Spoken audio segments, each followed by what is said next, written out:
So over the last week, we had our basement floor prepped, and on Friday, the concrete was poured. So let's take a look in the basement and see what it looks like.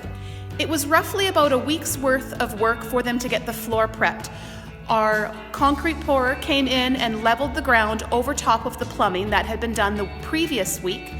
Then the plumbers came back and they laid some plastic, some styrofoam, and then our in-floor heating pipes. Over top of that was rebar, and rebar is to strengthen the concrete. And then on Friday, the concrete was poured. If you're new to this channel, my name is Heidi, and this is Broadmeadow Farm, and we are just vlogging about our journey of moving a house onto a brand new basement. Our house came from Calgary and it came north to our site here, put onto a brand new basement. And over the last number of months, we've been prepping for that house. Our house has been sitting here now for just about a month, and we've managed to get quite a bit accomplished in that time. Within the first week of the house being set on the basement, we were able to get our electrical hooked up.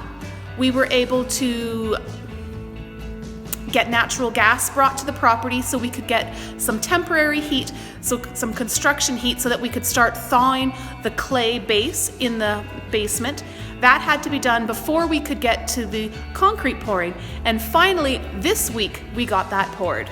So here I am at where the bottom of the stairs will be, and we're going to come into this big open living area.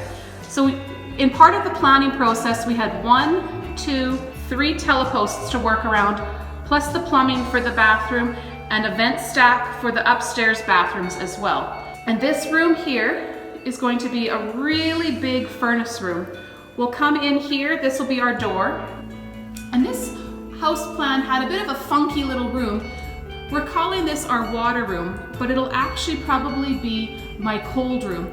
We chose to stop the in-floor heat at this mark right here, and there's no in-floor pipes here. So we'll have our pressure tank in here, and then we'll be able to put shelving in here for a canning room and cold room storage. Coming out of the furnace room, we'll head down this way. And we've actually got, like I said, we've got 2 teleposts here that we're going to work around. And what I've designed is we're going to have a bit of a craft area. The younger 2 kids are super excited about crafts. They love painting, but where do you want to do that? That's not the kitchen table. So post and the one behind me will be little walls, and then we've put in a utility sink here. The hopes is we'll be able to kind of contain some of that crafting mess in that little nook. Coming this way over here, we've got 1 window in already, and we're still waiting for this window to come in. And this area here behind me is going to be the TV area, kind of a rumpus room type area as well. Then when we rotate this way, we're gonna have a really nice wide hallway. It's actually about 7 feet wide, and that will open up into the kids' 3 bedrooms and bathroom. Coming down the hallway will come, and then this is our door into the bathroom. We'll be able to fit roughly about a 40-inch vanity. We'll have a toilet, and then we'll have the kids' shower. And this vent stack here and drain is for that sink in that little craft area room. Coming this way, we've got 2 bedrooms in. Now we've got this little funny circle thing, and that is actually a clean out for the septic. So we wanted to make sure that we didn't put any walls over top of that if in case of an emergency we have to pop that little lid off and then clean out the septic. Also in this plan, which allows for this room, which is Jordan's room, he'll have a built-in desk.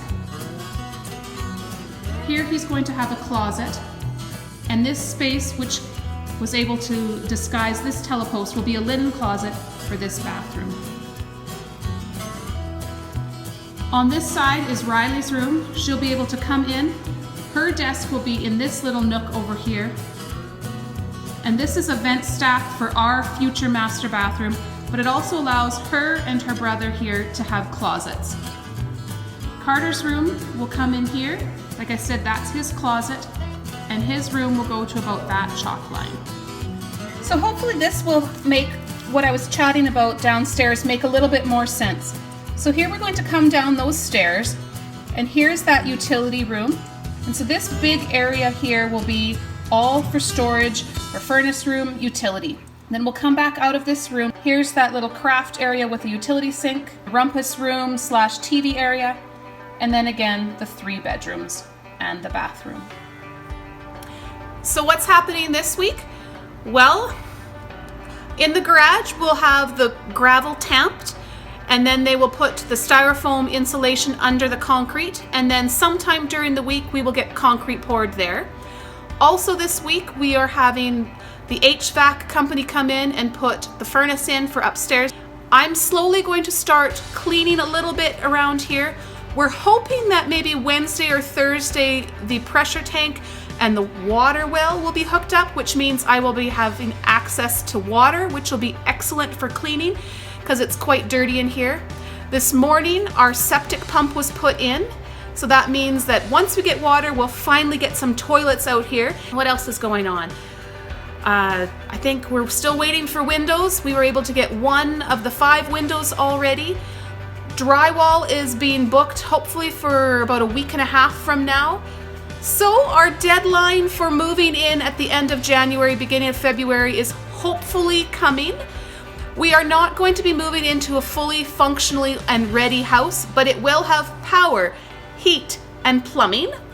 As with any big construction and renovation project, time is probably our biggest contender. A lot of hurry up and wait for this contractor to come, wait for that to dry. But also because Christmas break is finished, Arlen is back at work now, so our time with him is a little bit more limited to evenings and weekends, but we're doing our best to get everything accomplished. One of the other questions that we were getting is, has there been any damage to the house since the move?